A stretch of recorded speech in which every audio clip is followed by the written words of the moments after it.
Hello, what is up, everybody? Welcome to another pop-up Q&A Wednesday, where we will answer your career questions live, right? So much So, energy. as usual, let us know whether you can hear us clearly or not. Am I too soft? Are we too loud? Say hi, Kenny, and also everybody can hear you and say hi back as well.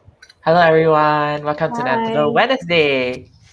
Yeah. Sounds like a Hello. Thursday. Yeah, so sorry, it's raining quite heavily on my side. So if you do hear that, hopefully you don't, right? Let me know whether you can hear me clearly or not, then I'll do something about it, right? So before we start taking your questions from wherever you're watching, whether you're watching on Facebook, LinkedIn, or YouTube, um, I just want to feature an employer that is hiring this week, and it is Shopee. So I don't think they need an introduction. Shopee, the leading e-commerce platform in Southeast Asia and Taiwan. They are hiring for these 5 roles right now, right? So if you see any of these roles that interest you, do head on over to wobjobs.com/Shopee. Learn about their company culture. You can actually see how it's like working in the company, the people over there, and of course, if it appeals to you, head on over and apply to any of the 5 roles that you see here available on the same link, wobjobs.com/Shopee, right?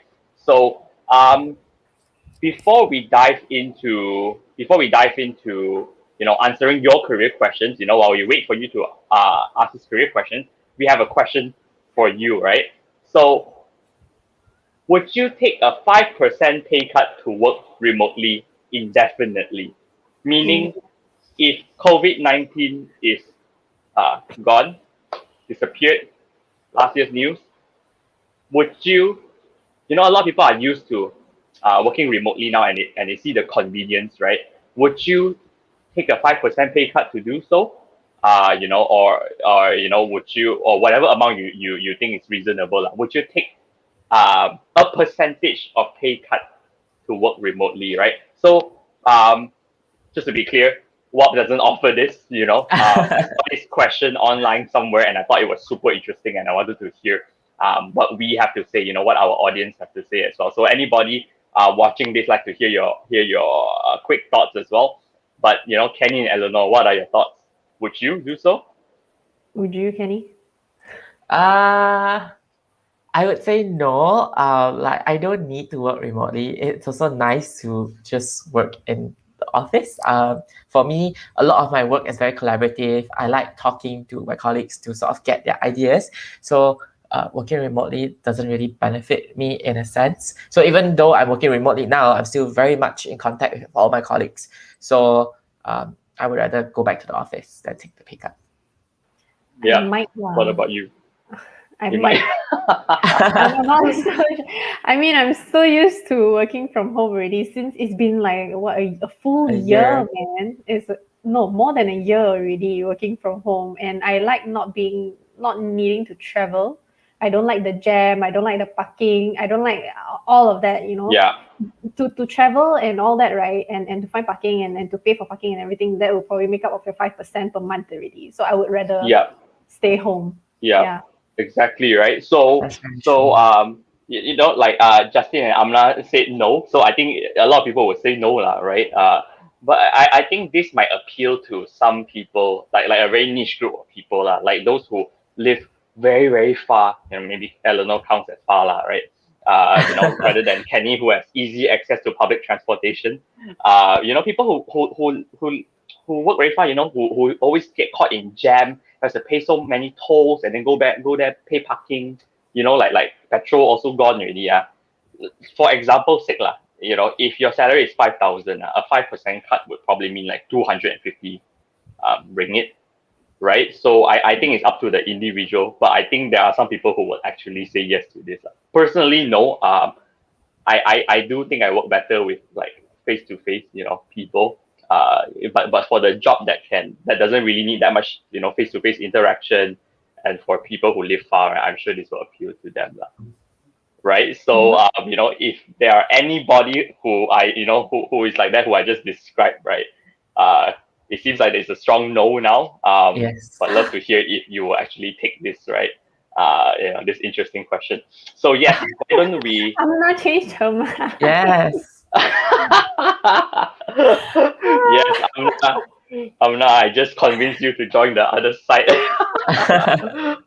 Yeah, we just convinced you to join. Yeah, traffic is yeah, like I said, like, some people jam 2 hours. Like Yeah. Teamwork if it can means like hold, paying, Anna. a certain amount to not jam 2 hours, coming back from work, maybe, right? Maybe. Yeah. Yes, Justin, you have an interesting take on this as well. We should be paid more from working from home. It saves overhead for employees. For example, rental and equipment.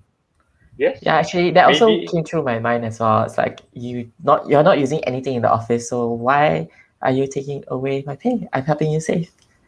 Yeah, Justin, let us know if you ever start a company and you're hiring, right? I think people would definitely love your opinion on this, and your method of this. But very, very valid point. It saves overhead, which is like super, super expensive, for a company. Mm, Uh yeah, this is also very fair point. I want to jump Mm, into our questions for the day, but this is a very fair take as well. The that's amount true. that is spent for traveling work is now being used to pay home electricity bills, internet costs. Yeah, I did realize that all these things did spike. My bills did spike. Yeah, yeah. very true. When working from home. So yeah, like a lot of interesting take on this lah. But some people, those who stuck in German, like I'm not there, right? Would definitely might be able to, might be good for their consideration now, right? So yes, thank you so much for all of your input. We're still collecting your inputs. A lot of interesting take on this. So like I said, we're jumping into the questions now live. If you have any career questions, ask us in the chat. Feel free to join in on the discussion, as you saw a lot of people just did just now. But why don't we start with some of the questions that we got from our previous sessions, right? Um, how do you overcome fears and gain more confidence in speaking English? Because my previous job, not fully speaking in English, so I guess how can this person? Um, I guess fearless is what I do a lot, right? Makes you sound like you're not that fluent, and also, how do you not feel shy about speaking English if you're not so proficient in it? I think speak slower. Yes. Don't rush it. Because when you rush it, that's when you feel the slight like less confident when you're talking very fast. Not really less Mm, confident. You think that you sound confident, but when the other person is receiving on the receiving end of you, they would feel that your message is all over the place. You know. So as you speak slower, I think people understand better, and you understand better what you're trying to say. Yeah. So and also, I mean, for me personally, my English is not like the best, but I think how I learn English, sort of. I know this is going to be very weird, but when I watch movies or when I watch whatever drama, I actually repeat the subtitles. oh my god, I hate people like you in cinema. No lah, I mean not in the cinema lah. I wouldn't do that lah. That'd be so weird. But when I'm like watching alone, sometimes I repeat it. Whatever, it could be English, it could be another language, Korean or whatever. I repeat.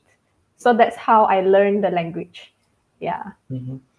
I get a lot of these questions with my friends as well. I come from a very Chinese school, so not everyone actually knows how to speak like fluent English. I'm lucky in terms of my upbringing because my dad spoke English. So what I really recommend people is just not be afraid of using English, no matter how broken it is. The main point of languages and communication is literally just to communicate your idea. It doesn't matter if it's broken or not. If you are able to communicate your idea or your thought to the other person and they understand you, that's good enough. To refine and to become better, I will also recommend, like what Eleanor mentioned, just watching movies and actually reading some books. You don't have to read like really proper books. Read something that really interests you.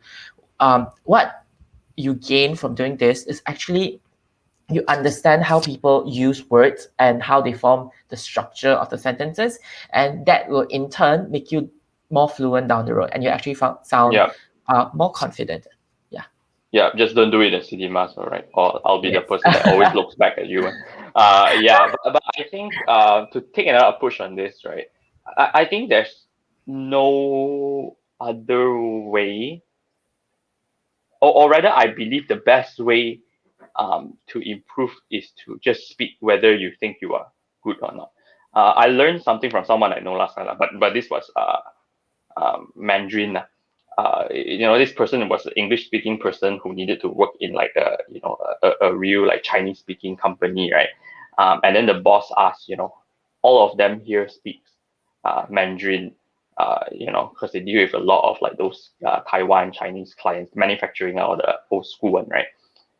Will you be able to cope or not? Your Mandarin is not so good. The person does speak Mandarin, but then the person says something that can be brought on for us to learn here. I will speak, everybody can laugh at me, can laugh at my broken Mandarin. But after laughing at it, please tell me what is the right way. Please teach me what is the right way to do so. So it's all, so to bring it to this question here, right? I think it's the same thing that you can apply here, like just speak it, it's all mentality, like it's all your mindset, right? You cannot stop what people think really. My personal belief is like if you speak English, you're not so good. I don't think my English is good. A lot of people have a lot of like judgment as well. I'm pretty sure some of you guys are judging me right now, right? I cannot stop you from judging, but what I can do is I can ask for your feedback, If you laugh at me when I say something wrong, I can ask, like I laugh with you, then I ask, what's actually the right way to say it? It's like that one. You really got to like thicken your face, like in a way, right? Fillers, don't worry too much about it. It doesn't make you seem like you do not know a language that well if you use a lot of fillers. I think it just shows that you are thinking, and it's just a habit that some people have. Like me, I have it a lot actually. But I think some tips like what Eleanor says, try to speak slower a little bit does help. Sometimes it's like I think faster than I speak. So when I think ahead, I don't realize that what I'm saying stopped really.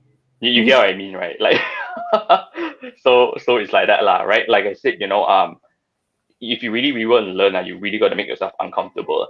Let people laugh at you, but learn from, let them correct you, right? And don't be shy about it. That's really the best way. Right. So I hope that answers your question. Oh, we have some questions from okay, I hope I don't butcher this. Awin. Okay. Tell me if I butchered your name, okay?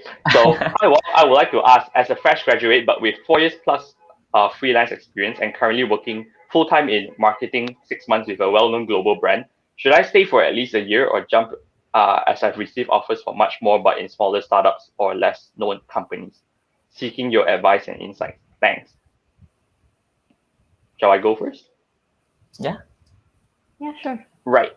So I'm not saying this might be the best solution for you, right? I'm saying like if I was in a situation, what would I do?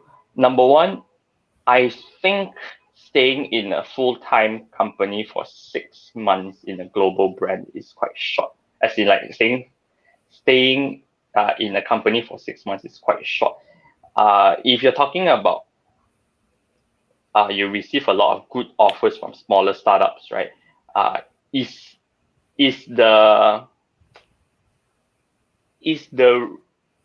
what you're getting in addition for this career jump, right?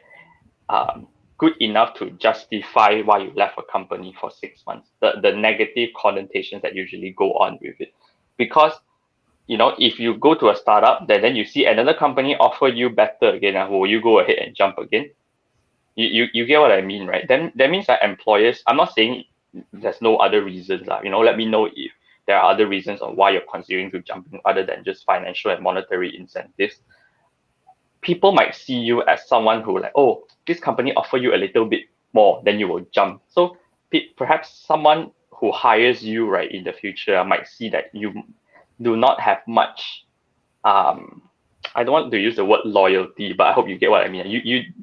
Your chances of turning over to jump ship to another company is very high, so it might leave negative stigma on you a little bit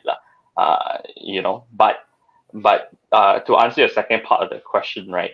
should you stay at least a year? I think a year is definitely better, but I'm not sure whether the offer will still be available for you or not at the smaller startup. And you have to see whether the smaller startup has a future or not. Like, I'm not saying small startup is risky, but I think almost anybody can start a startup. You have to vet yourself already to vet the startup yourself, or whether this company, has a good plan in growing. Do you believe in the company's mission? Sometimes they offer you more because, like I said, you have to do more because it's a startup, right? The company is at a very, very early infant stage. You might have to contribute a lot more. That's why they are paying you more, but if you consider it like this one, like you're just working for the hours put in versus how much I get out, right? You'll likely see the average is the same. I'm just going out on a limb here lah, to say that, in your current position you might not have to work as intensely as you would in a very, very young startup, because that's natural, right? Company needs to have a lot more input to get the company going, at the startup. Yeah, I'll leave it at that first, right? What do you think, Kenny, Eleanor? Eleanor, you can go first. Yeah. So I guess there's like two parts of this question, right? Firstly, 6 months. Like what Brian said, I think you don't want to come off as a job hopper. You might if you were to leave with within 6 months. I mean, it's still, I guess, a bit. You might. Why I say you might and not you will is because this is a one time. I don't know if you would do this again down the road, right? So if you were to do this a few times and employers were to see it on your CV, then they would definitely rule you out as a job hopper, and your chances of landing a job in future would definitely be slim lah. Because like it or not, most employers out there value loyalty. So, and then the second part of your question is smaller startup or less known companies. My question to you is: are you ready to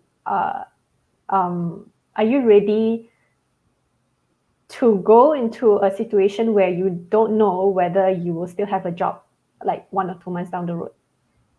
So because this is a possibility in a startup, in an infant startup, like what Brian mentioned. Yes, your experience definitely. I mean, you would be very because what you would do in a startup compared to I guess where you are right now would definitely be more. You would definitely learn more. Your professional career would definitely accelerate faster in a startup, I would say. But then again, with all this comes uncertainty lah. Job security is not there. So are you ready for that? Yeah. If you think you are, then again, you have to go back to the 6 months thing. You get that out of the way. If you're ready to go to a startup, okay, are you ready to make a jump at 6 months? Do you think you have learned enough in this company right now? And if you say stay at least a year, I'm not sure if a year is long enough also. You might, I don't know, like 2 years would probably be, I guess, where someone have really like reached sort of like a fast momentum, Yeah. I just saw like Awin had a follow-up comment to us, it's mainly financial at the moment, as the main motivation is because of the brand and opportunities for me to build my current network. I think even it, like I said, if you really, really, like what Eleanor said also, all valid, but if you're seeing a future in this startup, right, and you might and you want to stay long term to build this brand, and for you're staying long term for the startup, right? You're helping it grow. I don't see it as a problem. You probably can take it, but you must know the risk that comes with it. Like joining such a new startup, right? You must know it's only you can decide, what's your risk appetite, right? So, but seeing that your main motivation is because of the brand and opportunities for you to build your current network, I personally think that job satisfaction transcends all, right? Like if personally, like I said, if I get paid more in my current position, um, but I don't have the job satisfaction, I might be, you know, I might consider even jumping to another job that pays me lesser, but actually gives me the job satisfaction and fulfillment. Because if you like what you're doing, uh, it's likely that you'll produce good results and you might get promoted. That's like I say, speaking in a general sense, right? Yep.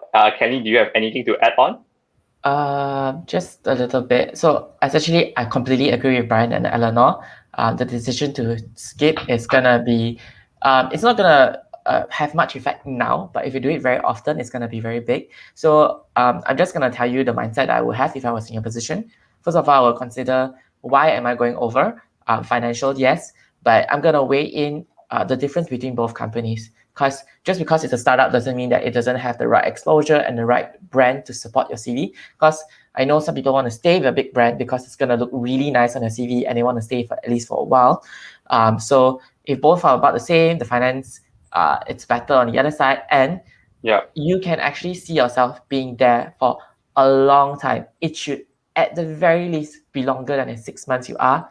Then I'd say it's safe to skip. But at the end of the day, it's up for you to decide. But I think something that Eleanor mentioned is really true, and like you need to emphasize and really think about the reason or the motivation of you switching.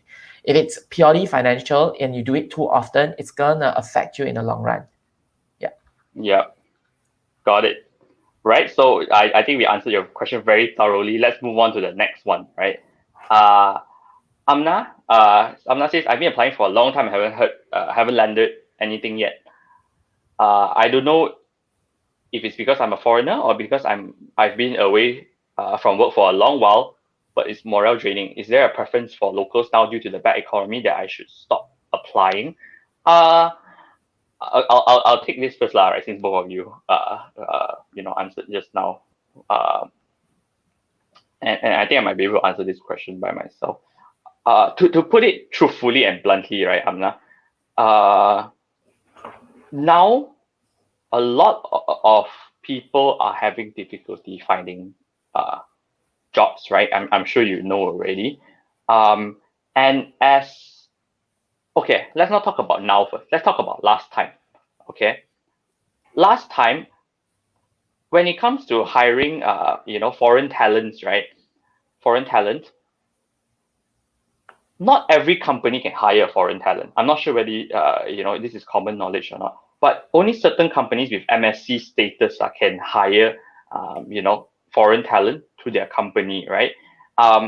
So that some companies are like, although you provide a lot of value, they want to hire you, they cannot hire you because they are not certified to do so to say, right?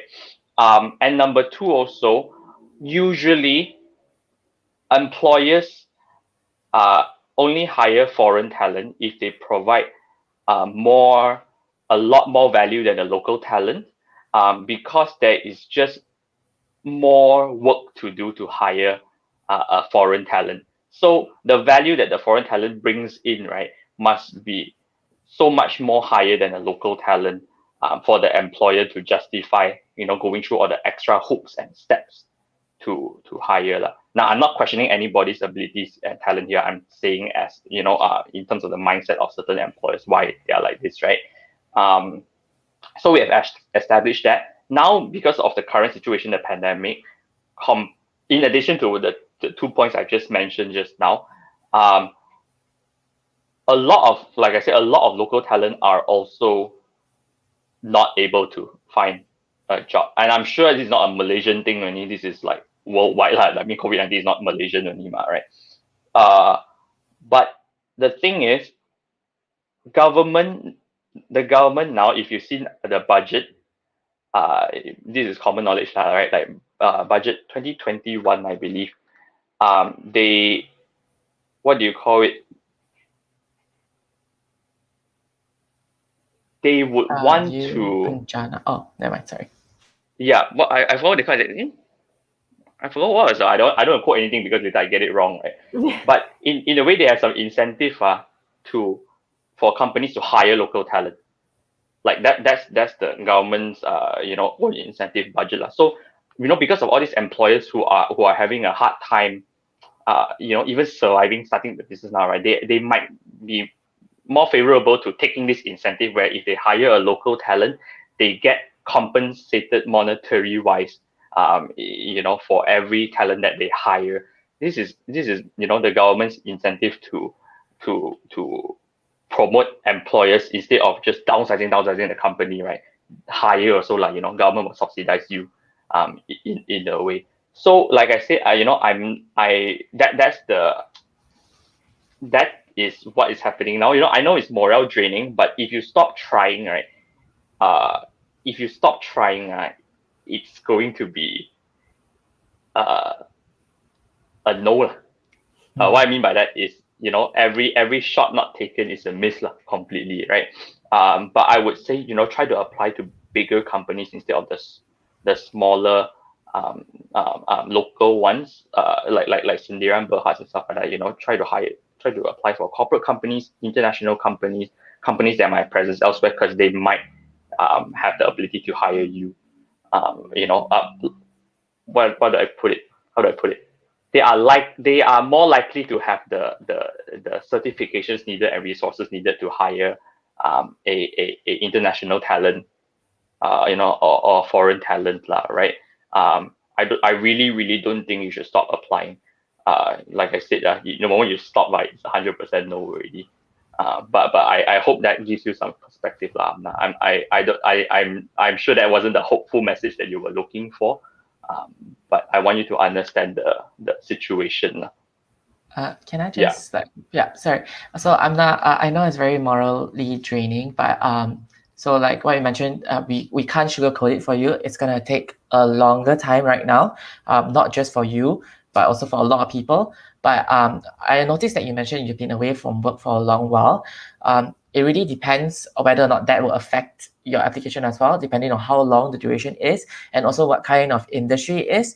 I would suggest that if, let's say, you're in an industry like marketing, digital marketing, all these kind of things, where you sort of need to be up to trend and know what's the latest style of doing things and strategies and stuff like that, you might want to start brushing up on that and also indicate that you are up to date in your CV.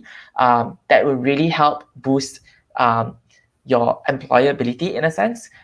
So yeah, it really depends on how long it's been a while, but at least there's something you can do. This is within your control. Try to keep up to date and update your CV so that it shows that despite you having a hiatus, it's not actually affecting the quality of your work.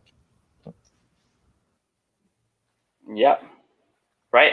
So I hope you will keep trying. You never know what happens. But thank you for asking us the question. I really hope it works out for you lah. Right? Don't, like I said lah, if you give up, it's the end really lah. But you never know what happens if you keep trying, right? So we have I think we can take one last question before we end the session, but I'm not sure whether we can answer this properly, because we're not in a position to do so. Hi WOBB, I work for a recruitment company and need advice on approaching clients for their vendorship agreement for business. Thanks. So sorry, I want to be very honest with you. We are all from the marketing team. I have no idea what is the vendorship agreement for recruitment, so I don't want to simply give you an advice. But it sounds like you are trying to acquire clients. I can only give you a very generic answer lah. I'll declare outright first lah, right? Because I don't know what your company's unique selling point is, what your role is, how your company pitches and your products and all that stuff, right? But you definitely need an elevator pitch lah. And number two, like definitely the elevator pitch on what makes your company special. Number two, since it's about approaching clients, right, all this stuff, I don't think the advice should come from us. I think it should come from, like, perhaps you can sort out seniors in your company who are able to teach you, perhaps your manager who are able to teach you. I'm not sure what is the resistance that you are facing now that, is client rejecting you? Are you, not confident? Are you scared in approaching clients? There's a lot of question marks that are in this question that I cannot answer, unfortunately, right? But, we do have a place where you can ask perhaps other people in similar positions to you. Kenny will share that to you later. But we just hit the 30-minute mark, right? So everyone, thank you so much for joining us for this session of pop-up Q&A. Now, for those who didn't join us early, and who missed this so-called announcement, or rather this info, Shopee is currently hiring. I don't think they need an introduction, as I've said. You probably have shopped there once or twice already. I think everybody under the sun in Malaysia has. They are the leading e-commerce platform in Southeast Asia and Taiwan. So they are hiring for these 5 positions that you see on screen right now. So if you are you think the company is interesting, like, oh, I never thought about working there, or you just want to learn more about how is that working in the company, what their work environment is like, or any of the positions, interest you, head on over to wobb.com/Shopee, right? The link is right on the screen. Everything that you need to know about working for them is right there, right? So, Kenny, where can the person who asked the last question just now, and everybody else who might have a career question but they couldn't think of one, All right. get it answered. Okay, so for all of those who didn't have their questions answered, or to try to ask, or you have even more, or you want to get different answers to your already existing question, you can all actually head over to wobbjobs.com/offwork, or just search OFFWARK on Facebook. So Offwork is actually a community that we created to help people with career questions. It's literally, you can ask your career questions there. If you have something that you have an opinion on, you can also share it with other people. So essentially, it's just a community that we created, a safe space for you to ask anything related to career. So feel free to ask your career questions there, and our team will be there, as well as other experts will give you their opinions as well. Yeah. Yep. Thank you so much. Well, thank you so much, everyone, for joining us for this session. If it helped you, right? If it helped you, let us know. Give us a thumbs up. But thank you again. Thank you so much for tuning in, right? So see you next time. Goodbye. Thank you. Bye. Bye.